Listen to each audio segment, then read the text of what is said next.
Peter Dutton, master of the market. The wolf of Bridge Street, the sage of Omaha. Eat your heart out.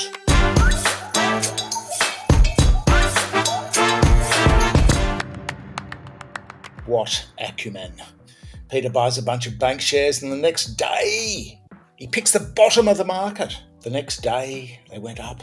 Sold a few weeks later for 20% gain. I mean, if you annualise that, that's like 200%. He should go into funds management if he doesn't become Prime Minister. What an incredible feat of investment that is. Now, of course, there's a lot of accusations flying around in federal politics because, of course, the imputation is insider trading, and insider trading is a criminal offence. Not that it's not rife, not that a lot of people don't do it the entire time, but it's very, very hard to prove. And we're certainly not making that allegation here, because it is plausible that he looked at the PE ratios and the dividend yields and thought they were cheap. Stock had been going down all year. Stocks in general, they've been falling during the GFC.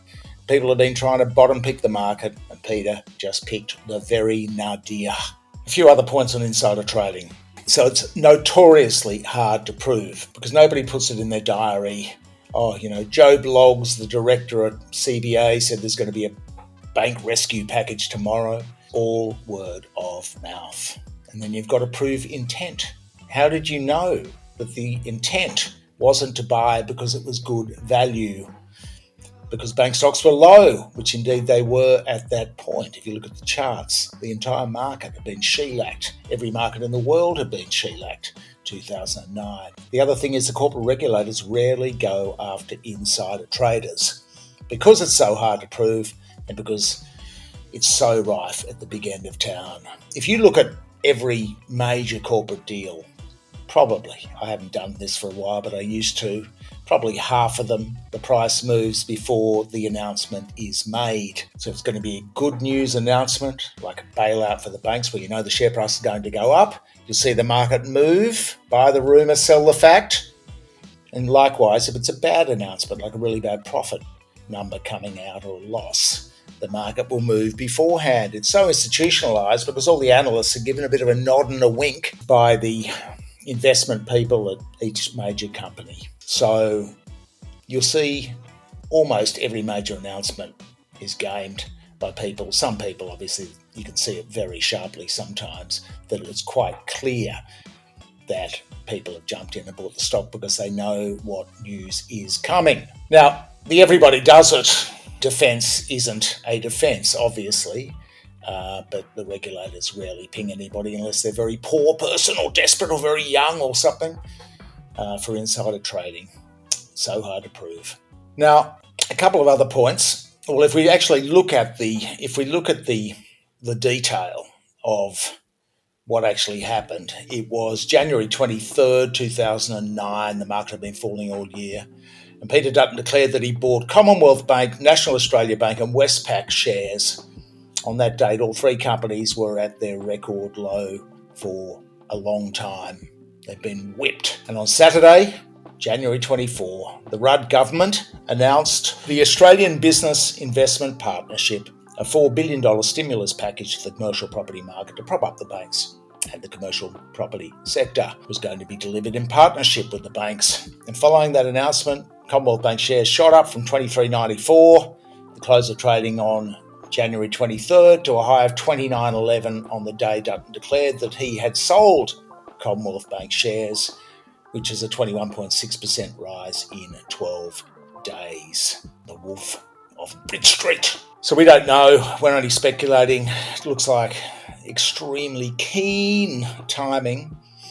Don't forget there had been the bailout packages before this. The sovereign bond guarantee and the deposit guarantee, when they actually bailed the banks out and put us on the line, taxpayers, the public on the line for the risk of the banks, that happened in October. But the media angle is interesting because, of course, it suddenly bobbed up, 15 years later, because we're just about to have an election called.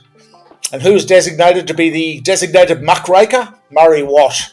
Murray put his hand up and said, yeah, I'll do it. Protect Albo and the senior leadership. Keep them above the fray. and let Murray take the heat for being a muckraker, for firing the bullet. So they leaked it to Sam Maiden at News Corp. Sam loves a scoop, even if it wasn't good for their hero at News Corp, Peter Dutton. They do love a scoop, slightly more. And the next day, of course, they changed their tack and called it all muckraking anyway. Now, if they hadn't given it to News, News would have rubbished it, so they needed News on board. That's the media tacticians of the Labor Party. And the next day, mind you, all's fair in love and war. The Liberals would have done it to Labor too, if there was such a blatant-looking timing issue. So the next day, of course, News turned around when everybody else was picking up the story, and Nat Barr on Sunrise was going, oh, that's a bit sus. Jane Hume was up in arms defending the honour of Peter Dutton. The next day, the News Corp headline was, "You're disgusting. Absolute chaos on Sunrise." And it goes to the point about why Peter Dutton and the... Keep mentioning his name, because every time you do, our vote goes up. You're disgusting.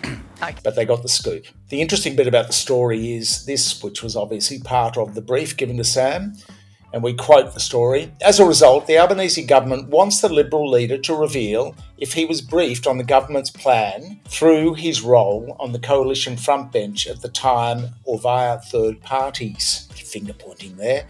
Sam goes on, while Mr Dutton was in opposition at the time, the Labor government was regularly briefing the opposition leader Malcolm Turnbull on major stimulus packages, prompting Labor questions about what he knew when he bought the shares. Again, no allegations from these quarters of anything awry. Some of the timing things in the declarations, Mr Dutton does not detail the value or volume of shares bought and sold. He's only required to reveal he bought shares within 30 days of their purchase. We don't know the exact timing. It was interesting, then a hit came out in the Age, in the Smage, the Sydney Morning Herald and Age, following hard on the heels of the Wolf of Bridge Street revelations, and that was on Peter Dutton's property holdings.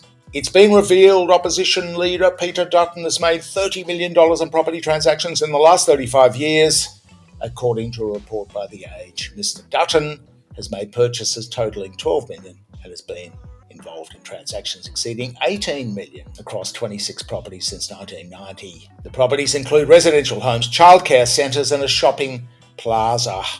It's no wonder down in Canberra they don't want to touch negative gearing, capital gains tax, the Airbnb tax rort, those kind of things when those kind of assets are on the line. There were a couple of failed disclosures on Peter's pecuniary interest register disclosures. So there was a couple of things you could stick it to him there, but, you can't begrudge somebody getting rich. We've had the Albo's house saga. It's just the way it is.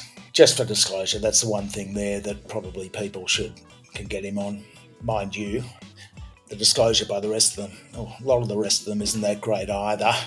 And just bear in mind with property, the numbers of assets held by our politicians are higher than disclosed because you see there are things called trusts. And if you structure your trust correctly, you don't have to disclose. If you don't have to disclose if you're the trustee or the beneficiary, let's say your niece is the beneficiary and your lawyer's friend's company is the trustee, well, you can still sort of de facto control it and have your assets in there. Not that your niece is necessarily going to know about it. We're not accusing Dutton of this. This is just the point being that you don't actually have to disclose. Like a lot of these guys will have more than one trust, but they all just, so they disclose at least one trust because they don't want to look, like they're not in the game, because nobody would believe them if they didn't have a trust, because trust is such a huge rort. So a lot of property and other assets will be held within trusts that aren't disclosed. So the number of properties owned by our politicians is probably much higher than we can see. Anyway, the backlash. Peter Dutton's been huge. A Liberal senator has accused Labor of running a grubby smear campaign by questioning the timing of Peter Dutton's share purchases. So there you have it. The election campaign must be just about to start with a nice smear. Not that the Libs wouldn't have done it to Labor. Not that both of them wouldn't have done it to the Greens. Just the way that it is. So thank you for listening. Thank you for your support. Please like, share and comment in the section below. Check out our latest. We published our defence in the defamation case against us, giving transparency a bit of a Guernsey, and in order to allow supporters and the public to see what our defence is and to see what their claim is to keep it all above board. So check it out. You'll find it on the website. Please like, share or comment in the section below.